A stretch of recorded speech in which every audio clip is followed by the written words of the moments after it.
Все началось в сияющем зале старинного особняка, где хрустальные люстры отражали огни свечей, а шелест длинных платьев создавал атмосферу роскоши и тайного напряжения. Среди гостей – банкиры, дипломаты, влиятельные семьи и, конечно же, хозяин вечера – Алексей Орлов, известный бизнесмен, привыкший к вниманию и роскоши. На его руке красовалась незаконная жена, а эффектная спутница – молодая красавица с холодными глазами и самодовольной улыбкой. Она ловко играла свою роль, смеялась звонко, кокетничала с мужчинами, бросала дерзкие взгляды женщинам, словно бросала вызов самому обществу. Никто не сомневался, это его любовница. Все знали, что у Орлова есть жена, но почти никто ее не видел в подобных светских кругах. Говорили, что она слишком проста, слишком скромна для блеска этого мира. Алексей давно стыдился ее простоты, ее тихих манер, нежелания выставлять на показ богатство, ее любви к книгам и уединению. Он считал, что рядом с ним должна быть женщина яркая, громкая, украшенная драгоценностями, словно витрина его успеха. И вот он появился на балу с любовницей, не скрываясь, не оправдываясь. Шепот гостей стал гуще, чем аромат дорогих духов в воздухе. Кто-то улыбался с иронией, кто-то с осуждением. Но сам Орлов чувствовал себя уверенно, он хотел показать, что он выше слухов и правил. И именно в тот момент, когда казалось, что вечер уже достиг своей кульминации, двери распахнулись. В зал вошла она, его жена. Никто не ожидал ее появления. Тонкая фигура в длинном, простом, но изысканно элегантном платье, волосы собраны в утонченную прическу, взгляд твердый и спокойный.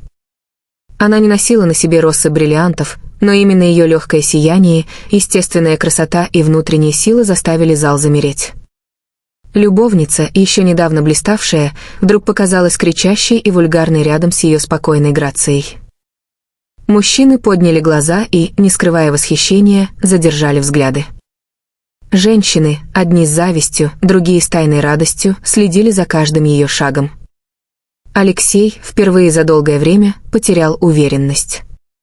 Его улыбка застыла, бокал дрогнул в руке. В груди возникло странное чувство, то ли гордость, то ли страх. Он понял, что не знал свою жену, настоящую, ту, которая умела сиять ярче любого бриллианта, если только решала показать это миру. Она шла прямо к нему, и ее шаги звучали отчетливо, каждый как вызов. И никто в зале не дышал, ожидая, что же произойдет дальше. Она подошла к нему так близко, что их разделяло всего несколько шагов. В ее глазах не было ни гнева, ни отчаяния, лишь глубокая, почти ледяная решимость. Алексей почувствовал, что теряет почву под ногами, не так он представлял себе эту встречу, не так ожидал ее появления. Гости, словно завороженные, замерли. Музыка, которая еще мгновение назад звучала мягким фоном, теперь казалась слишком громкой, и музыканты смолкли, будто сами поддались чарам момента. «Добрый вечер», ее голос прозвучал спокойно, без надрыва, но в этой спокойной интонации было что-то, от чего даже у самых уверенных женщин в зале по коже пробежал холодок. Она перевела взгляд на любовницу, стоявшую рядом с Алексеем. Та попыталась улыбнуться, дерзко, вызывающе, как всегда. Но улыбка не получилась, губы дрогнули, глаза метались. Рядом с этой женщиной, чье присутствие было поистине царственным, вся ее показная красота потеряла вес. «Я рада, что у моего мужа есть возможность показать себя в обществе», продолжила жена, обращаясь уже к залу, а не к нему. «Но, признаюсь, удивлена, что рядом с ним сегодня не я». Несколько дам прикрыли рты веерами, мужчины переглянулись, и в воздухе повисла искра, ожидание скандала. Алексей хотел что-то сказать, оправдаться, но слова застряли в горле. Никогда раньше он не видел ее такой. Она всегда была мягкой, молчаливой, словно ее задача заключалась лишь в том, чтобы хранить домашний очаг и поддерживать его тишиной. Но теперь он увидел перед собой женщину, которую общество готово было признать без всяких титулов и драгоценностей. Она медленно повернулась к нему, и ее голос стал еще тише, но от этого сильнее. «Алексей», — произнесла она так, будто в этом слове заключалась вся их история, — «ты стыдился меня. Ты стыдился моей скромности, моей тишины. Ты хотел блеска, хотела яркой витрины. Посмотри вокруг, что они видят сейчас?» Он оглядел зал и впервые заметил взгляды. Никто больше не восхищался его любовницей. Никто не обсуждал его успехи. Все смотрели на нее, на женщину, которую он отверг. Любовница нервно поправила браслет на руке, затем попыталась что-то сказать, но слова утонули в тяжелой тишине. Она чувствовала, как ее сила тает, и впервые, как будто лишилась опоры. Жена сделала шаг ближе, почти касаясь его плеча. Ее аромат был легким, ненавязчивым, и почему-то этот тонкий запах показался ему сильнее, чем все духи любовницы вместе взятые. Он опустил глаза, словно мальчик, пойманный на лжи. «Сегодня ты хотел блеснуть», — произнесла она, — «и ты добился своего. Только не тем, чем рассчитывал». Она повернулась к гостям, кивнула им с легкой улыбкой, и в этой улыбке было величие. Ни обиды, ни горечи, лишь достоинство, которое невозможно сломать. Кто-то начал аплодировать, одинокий, но звонкий хлопок. К нему присоединились еще руки, и вскоре зал наполнился аплодисментами. Это не было сочувствие. Это было признание ее силы. Алексей чувствовал, как его охватывает дрожь. Он привык управлять людьми, компаниями, деньгами, но впервые оказался в центре ситуации, где все вышло из-под контроля. Его любовница отступила на шаг, словно отрезанная от света. Все взгляды были прикованы лишь к жене. Она остановилась, не уходя, но и не приближаясь дальше. Ее молчание говорило громче любых слов. Алексей хотел дотронуться до ее руки, сказать хоть что-то, но не решился. Он понял, что ее сила заключалась именно в том, что она больше не зависела от его признания. Женщины в зале переговаривались шепотом, каждая видела в ней то, чего им самой не хватало, уверенности быть собой, даже когда мир требует масок. Мужчины смотрели с уважением, которое трудно было скрыть. Даже хозяева вечера подошли ближе, чтобы поприветствовать ее. Алексей все еще стоял рядом со своей любовницей, но чувствовал, что остался один. Рядом с женой он вдруг ощутил собственную ничтожность. Она не кричала, не устраивала сцены, а просто присутствовала, и этим разрушила всю его игру. Любовница не выдержала и прошипела ему тихо, но достаточно громко, чтобы жена услышала. «Я не собираюсь участвовать в этом спектакле». Она резко повернулась и покинула зал, оставив за собой лишь запах дорогих духов и эхо каблуков. Никто ее не удержал, никто не бросился за ней. Жена смотрела ей вслед без тени удовлетворения. Ее глаза были полны чего-то иного, того, что понять было непросто. Это была не победа, не торжество. Это было осознание собственной силы, которая не требовала доказательств. Алексей остался стоять, словно потерянный. Вокруг все еще звучали аплодисменты, и он понимал, аплодировали не ему. Его мир рушился прямо в тот вечер, в том зале, где он рассчитывал блеснуть своим триумфом. Он сделал шаг к жене, но она чуть отстранилась, не резко, а мягко, так, что это движение оказалось еще болезненнее, чем если бы она отвернулась.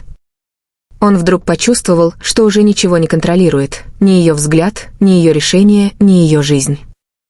Гости начали подходить к ней, приветствовать, знакомиться, словно она была истинной хозяйкой вечера. Алексей, привыкший к тому, что внимание всегда принадлежит ему, теперь оказался в тени собственной жены.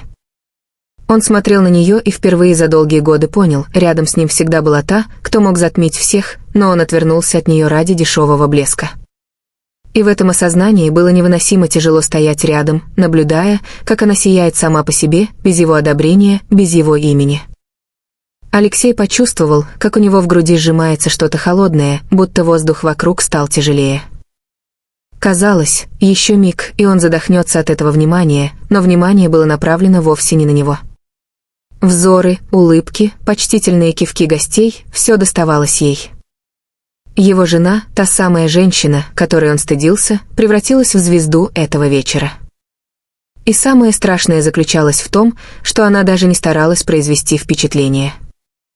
Она просто была собой, и этого оказалось достаточно, чтобы превзойти всех.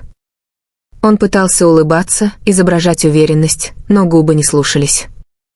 Внутри кипела смесь злости, унижения и какого-то странного восхищения. Он вдруг заметил, как один из молодых дипломатов, высокий и безупречно одетый, задержал взгляд на его жене чуть дольше, чем позволяли приличия. И от этого у Алексея вспыхнула ревность, такая острая, что он едва не сжал кулаки. Жена заметила это. Ее глаза мелькнули на секунду, но в этом взгляде не было привычной покорности. Там было что-то новое, независимость, твердость, почти вызов. Она словно говорила ему без слов: «Теперь моя жизнь не принадлежит тебе». Орлов понял, если он сейчас не предпримет что-то, он потеряет ее окончательно. И впервые за долгое время эта мысль испугала его. Не потерять контроль над сделкой, не провалиться в бизнесе, а потерять ее, женщину, рядом с которой он только теперь ощутил пустоту собственной души. Он сделал еще одну попытку приблизиться. Его рука медленно потянулась к ее локтю, словно ища опору. Но она мягко, почти незаметно, отстранилась. Этот жест был беззвучным ударом. Он привык, что она всегда рядом, всегда уступает, всегда ждет. А теперь она стояла перед ним, свободная, сильная, и он вдруг понял, что все эти годы он жил рядом с незнакомкой, которую не удосужился понять. Гости продолжали окружать ее, и каждый новый взгляд, каждая новая улыбка в ее адрес лишь усиливала чувство его поражения. Кто-то из влиятельных дам даже обнял ее за руку, словно давал понять, что принимает ее в свой круг. Для женщин этого общества признание означало все. И теперь признание принадлежало ей. Алексей чувствовал, как почва окончательно уходит из-под ног.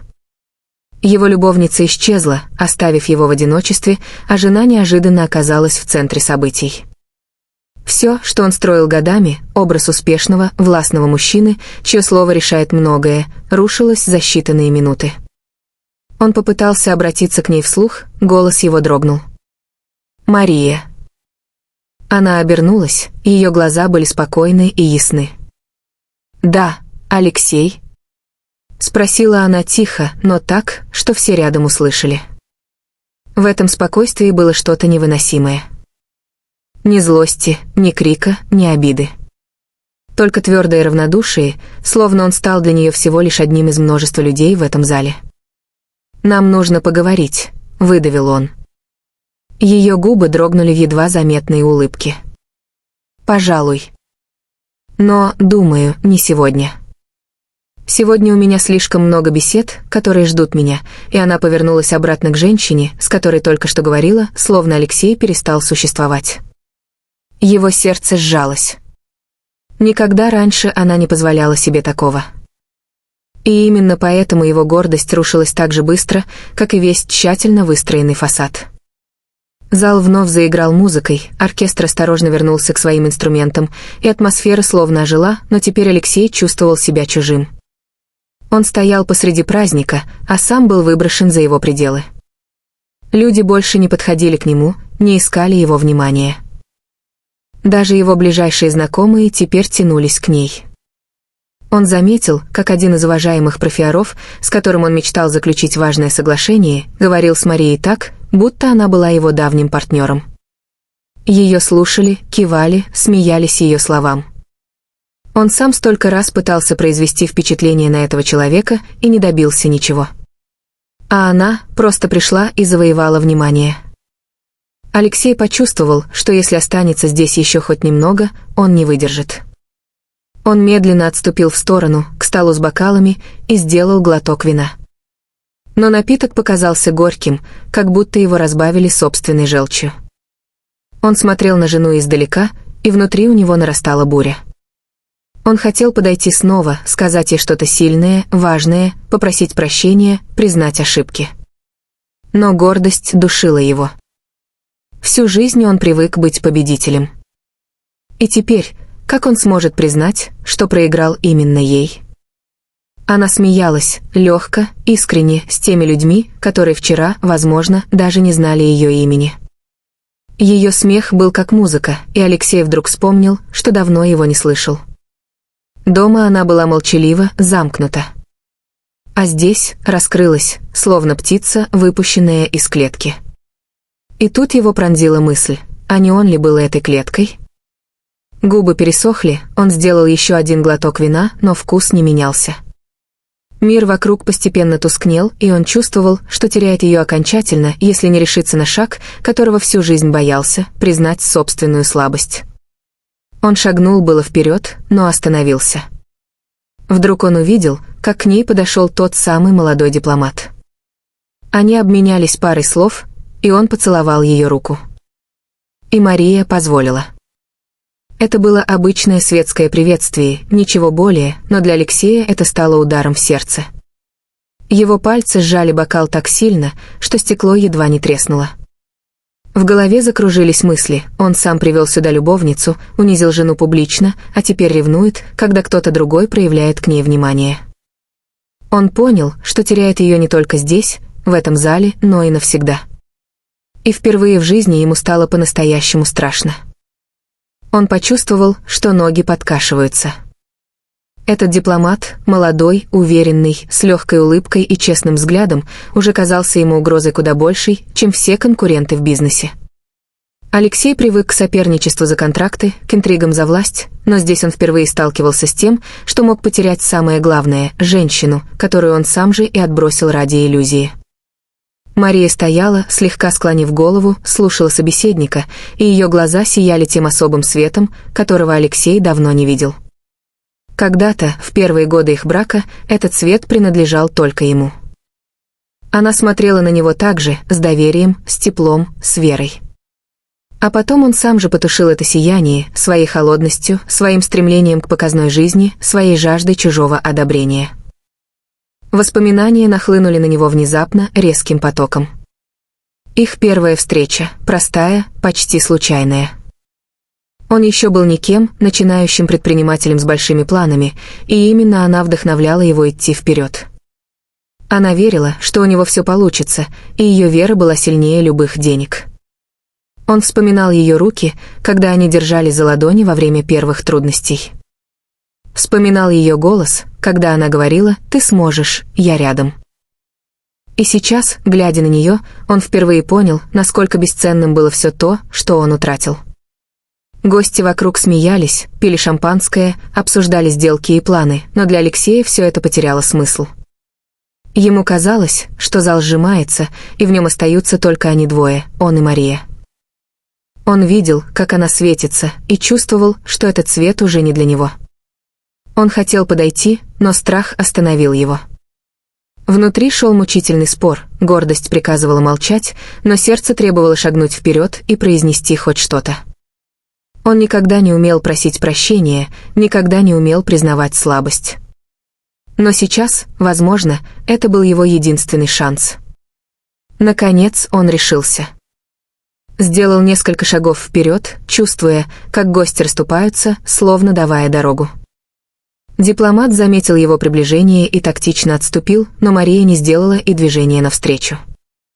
Она смотрела прямо на него, взгляд ее был спокоен, но в этом спокойствии таилась непробиваемая стена. «Мария», его голос дрогнул, и он сразу же возненавидел себя за это. «Нам нужно поговорить. Наедине». Она чуть склонила голову, ее глаза блеснули легкой иронией. «Наедине?» — повторила она. «Но ведь именно ты привел меня сюда не наедине, Алексей». Эти слова пронзили его, словно удар. Он понял, что не сможет так легко переломить ситуацию. Но все же шагнул ближе, понизив голос. «Я был неправ». Эти 3 слова дались ему с невероятным трудом. Он чувствовал, как каждый звук словно срывает с него доспехи, которыми он привык прикрывать свою гордость. Мария не ответила сразу. Она посмотрела на него внимательно, как будто впервые за годы видела в нем что-то настоящее. Но ее молчание оказалось страшнее любых слов. «Пожалуйста», — почти прошептал он, забыв, что рядом толпа гостей. «Я все осознал. Ты важнее всего». Она вздохнула, и этот вздох прозвучал, как приговор. «Ты осознал это только сейчас, когда я перестала быть тенью за твоей спиной», — сказала она тихо. «А ведь все это время я была рядом». Он хотел схватить ее за руку, удержать, но она снова мягко, почти незаметно, отстранилась. И тогда он понял, ее сердце уже не принадлежит ему так, как прежде. Гости деликатно отворачивались, но напряжение витало в воздухе, словно гроза готовилась разразиться прямо в этом зале. Кто-то шептал, кто-то с интересом наблюдал за драмой, разворачивающейся на их глазах. Алексей чувствовал, как с каждым мгновением его мир рушится окончательно. Он не знал, как вернуть ее доверие, как вернуть то тепло, которое сам же растоптал. Но впервые в жизни он был готов бороться не за деньги, не за власть, а за нее. «Дай мне шанс», — выдохнул он. «Один. Я изменюсь». Мария посмотрела на него долгим взглядом, в котором было все, и память о прошлом, и боль, и тень былой любви. «Шанс», — повторила она. «Алексей, а ты подумал, хочу ли я его дать?» Эти слова были холодным ударом, от которого у него перехватило дыхание. Она больше не звучала как женщина, умоляющая о внимании. Это говорил человек, осознавший свою ценность. Вокруг снова заиграла музыка, люди вернулись к разговорам, но Алексей слышал только ее голос. Он понял, что больше не управляет этой историей. Она принадлежала ей, его жене, которую он недооценивал, а теперь боялся потерять навсегда. И в этот миг он осознал, его жизнь никогда не будет прежней. Ее слова прозвучали так отчетливо, что Алексей словно потерял равновесие. «Хочу ли я дать тебе шанс?» Этот вопрос, произнесенный холодно и твердо, разорвал его привычный мир, где он всегда диктовал условия. Он привык, что решения принимаются им, что его слово последнее, что люди вокруг лишь соглашаются или подстраиваются. Но теперь оказалось, что он лишь проситель, и его будущее зависит не от его власти и денег, а от женщины, которую он когда-то считал слабой. Он шагнул ближе, не обращая внимания на то, что гости снова бросали косые взгляды. Весь зал будто стал свидетелем его падения, и в этом падении было что-то невыносимо мучительное. «Мария», — сказал он почти шепотом, но так, что она услышала, «ты не представляешь, как я сожалею». Ее глаза оставались спокойными, и в них отражалась усталость от всех его прошлых ошибок. Она не кричала, не обвиняла, но именно это молчаливое спокойствие уничтожало его куда сильнее, чем если бы она сорвалась на истерику. «Ты сожалеешь не обо мне», — наконец ответила она. «Ты сожалеешь о том, что впервые оказался не в центре внимания». Эти слова пронзили его, как нож. Он хотел возразить, но не смог. Ведь она была права. Долгие годы все его существование вращалось вокруг внешнего блеска, вокруг тщеславия. А ее он действительно не ценил. И вдруг он понял, что ее холодность — не месть. Это был итог. Она прожила слишком долго в его тени, слишком долго ждала, пока он посмотрит на нее по-настоящему. А теперь ее терпение кончилось. Музыка в зале звучала мягко, но Алексей не слышал ее. Все вокруг превратилось в фон, в шум, который тонул в гуле его мыслей. Он видел только ее. Она продолжала общаться с гостями, словно он был лишь прохожим, случайно оказавшимся рядом. Ее голос звучал живо, ее улыбка была искренней, и каждая ее интонация показывала, что она больше не нуждается в его признании. Он почувствовал отчаяние, такое сильное, что едва мог дышать. В голове возникали картины будущего: пустой дом, тишина без ее шагов, холодное одиночество. И от этих мыслей становилось страшнее, чем от любой угрозы в бизнесе. Алексей хотел упасть на колени, умолять, кричать, но понимал, что даже это не вернет ее доверие. Потому что доверие нельзя купить ни деньгами, ни обещаниями. Оно либо есть, либо его нет. Мария вдруг подняла глаза на него, и на миг он увидел в ее взгляде воспоминания, отблеск тех лет, когда она действительно любила его без остатка. И этот отблеск ранил еще сильнее, он осознал, что эта любовь была, но он ее убил. «Я не знаю, Алексей», — произнесла она тихо. «Не знаю, смогу ли я снова верить тебе». Эти слова были как приговор. Он понял, у него нет права требовать, нет права ждать мгновенного ответа. Все, что он мог сделать, это ждать и надеяться. Но в глубине души зародилось еще одно страшное чувство. А вдруг она уже решила? Вдруг все кончено, и он просто не готов это принять? В этот момент к ним подошла хозяйка вечера, женщина пожилая, но с невероятной грацией. Она с улыбкой взяла Марию под руку и сказала громко, чтобы все услышали. «Какая же вы удивительная, Мария! Ваше обаяние сегодня покорило нас всех». И весь зал снова наполнился аплодисментами. Алексей стоял рядом, словно призрак. Его никто не замечал. Даже когда аплодировали, никто не смотрел на него. Впервые за долгие годы он оказался в тени, и тень эта была от его собственной жены. Он вдруг понял, она переросла его. Переросла во всем, в достоинстве, в силе, в уважении. Он был всего лишь богатым мужчиной с амбициями, а она — женщиной, которая нашла себя. И именно поэтому страх внутри него превращался в отчаяние. Потому что, если она уйдет, он уже никогда не найдет подобного света. Он сделал еще одну попытку. Подошел ближе и произнес: «Мария, я готов все изменить. Ради тебя. Ради нас». Она посмотрела на него долгим взглядом, в котором смешались грусть и решимость. «А я готова жить ради себя, Алексей», — сказала она. «Я слишком долго жила ради тебя». Он почувствовал, как сердце сжалось в ледяной хватке. Эти слова были самым страшным, что он когда-либо слышал. Потому что в них не было ни гнева, ни упрека. Это был конец зависимости, конец ее покорности. Она, наконец, освободилась. Гости снова окружили ее, и Алексей остался стоять в стороне. Мир вокруг шумел, но внутри него царила тишина, тяжелая и мучительная. Он смотрел, как она сияет, и впервые в жизни понял, возможно, у него больше нет места в ее жизни.